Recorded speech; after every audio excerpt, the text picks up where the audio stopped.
So guys, আমরা যে 4 থেকে 5 মাস হ্যামস্টারের জন্য যে টাইমটি দিয়েছি তার জন্য হ্যামস্টার কমব্যাট সাধারণ ইউজারদের এয়ারড্রপে সামান্য কিছু হ্যামস্টার টোকেন ধরিয়ে দিয়েছে। যেহেতু আমরা হ্যামস্টারের দেওয়া টোকেনগুলিকে বাড়াতে পারবো না, তাই যতটুকু টোকেন দিয়েছে তার উপর একটা ভালো প্রাইস আশা করছি। এবং একটি হ্যামস্টার টোকেন কী প্রাইস হতে চলেছে তা আপনাদের সামনে তুলে ধরবো। সো দেরি না করে আজকের ভিডিওটি শুরু করছি। যে কোনো ক্রিপ্টো প্রজেক্ট যখন লিস্ট হয় তার একটি টোকেনের নির্ভর করে প্রজেক্টটির মার্কেট ক্যাপে এবং টোটাল সাপ্লাইয়ের ওপর। হ্যামস্টার মার্কেট ক্যাপ হচ্ছে 500 বিলিয়ন থেকে 1 বিলিয়ন, 500 মিলিয়ন থেকে 1 বিলিয়ন।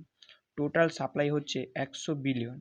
মার্কেট ক্যাপ এবং টোটাল সাপ্লাই ডিভাইড করলে একটি টোকেনের প্রাইস হয় $0.01 এবং ভারতীয় টাকায় এটি 80 থেকে 90 পয়সা হয় এবং বাংলাদেশি টাকায় এটি 1 টাকার সমান হয়।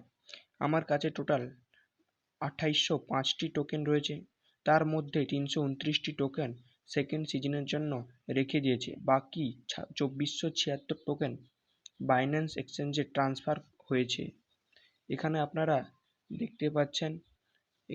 দেখতে পাচ্ছেন আমার কাছে 2476 টোকেন হ্যামস্টারে ট্রান্সফার করা হয়েছে।